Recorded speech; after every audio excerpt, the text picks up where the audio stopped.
Mateja Perpar, pasje dogodivščine Šnufa in Tace. Zimska plaščka in rohneča pošast. Kosmatinska oblačila so neverjetno prilagodljiv kos garderobe. Bržkone zato, ker so edini kos. Vi imate v omari puloverje, vetrovko in jakno in debelejšo jakno in tanjšo bundo in kapo in puhovko in vse sorte oblačilne podobnosti. Pasja zverina ima svoj kožuh in pika. Ker je narava starodavna in modra, kožuh ni vselej enak, čudežno se prilagaja spremembam vremena, temperature in letnih časov.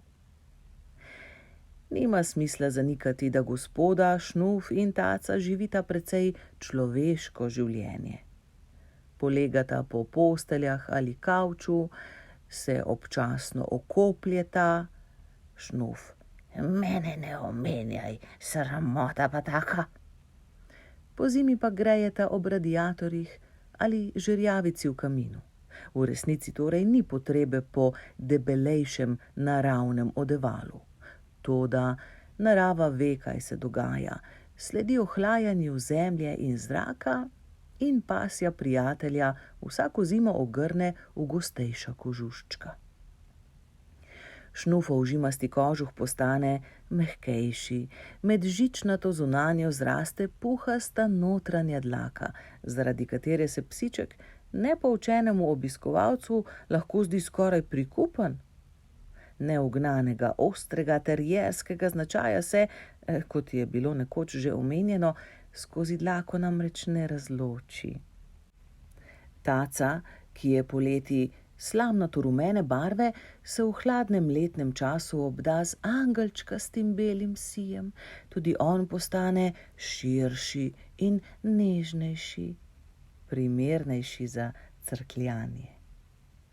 Zimska plaščka štirinožcema dobro služita, drznila bi si trditi, da bolje kot gospodarici bunda, v katero se zavija med meglenimi sprehodi, ki jim ni in ni konca, ker je vselej treba ovohati še naslednji vogal.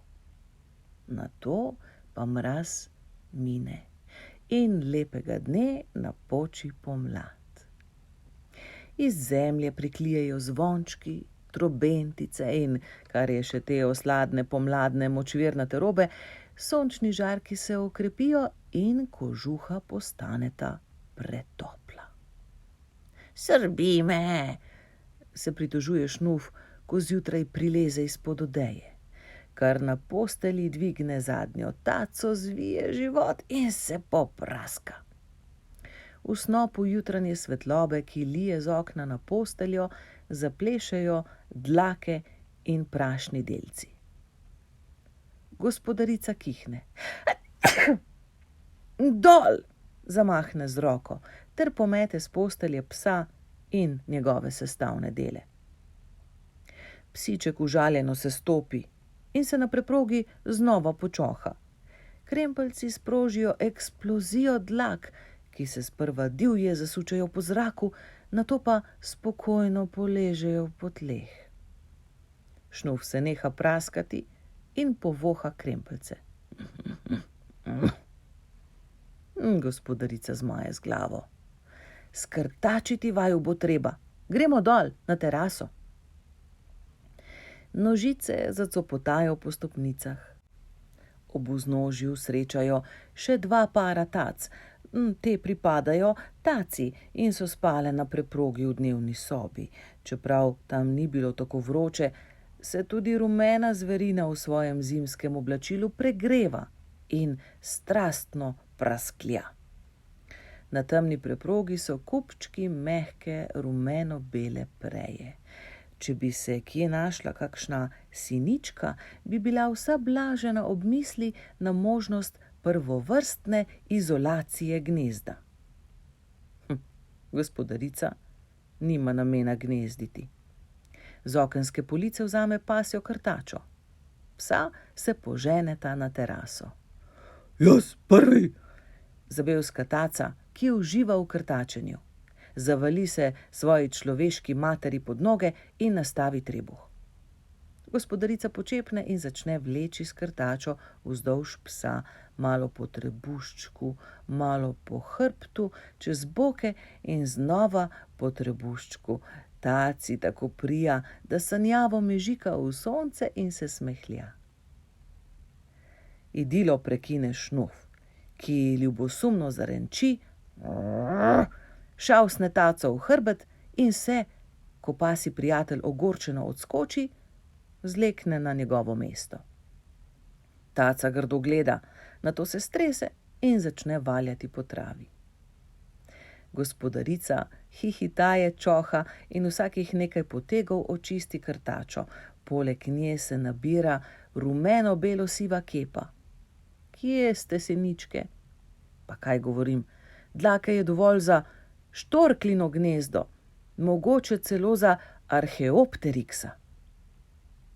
Skrtačena psa 10 minut pozneje skačeta po vrtu, selovita in bevskata od veselja. Gospodarica pa mora, seveda, posesati preprogo, torej stopi po sesalnik. Sesalnik je bel in zelen in strašno učinkovit. Njegova nezaslišano močna krtača neizmerno uspešno očisti najrazličnejše smeti, ki si drznejo pristati na preprogi. Pohlepno vsrkava vase drobtine, dlake, lase, majhne koščke aluminija, ki se odtrgajo od ovitka, ko neučakano odvijaš čokolado, mucke ali nitke z oblačil, bilke trave, ki jih veter prinese z vrta, pa listje, pajčevine. Zadnjič je do poslednjega zrnca vdihnil celo kakavov prah, ki je preskočil žlico.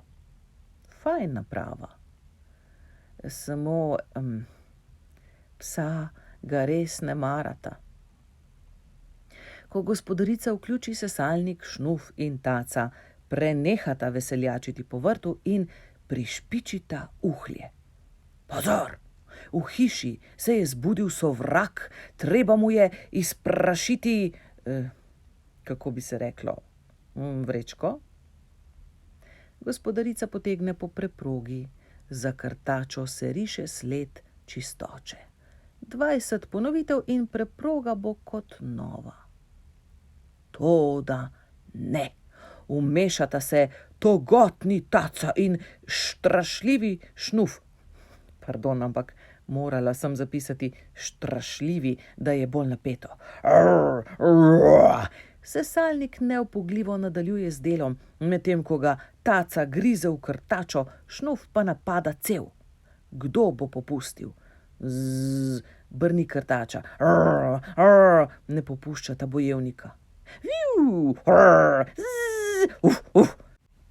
Vse brenči in renči in škrta in ropota. A bože mir! Zacepeta gospodarica, ker preproga postaja bojno polje in je videti, kot bi čez njo divjala čreda bizonov. Sta zmešana, ven! Njen glas ne dopušča ugovorov. Štirinožca poklapano sklonita glavi, še zadnjič mrko ošineta rohnečo zadevščino in odneseta Tace na vrt. Končno je delo opravljeno, preproga čista, sesalnikova vrečka polna. Pasja krtača se vrne na okensko polico. Pomladanski ukaz se glasi: psa ne smeta ne na kavč, ne na posteljo. Kaj mislite? Koliko časa so ljudje in psi spoštovali ukaz?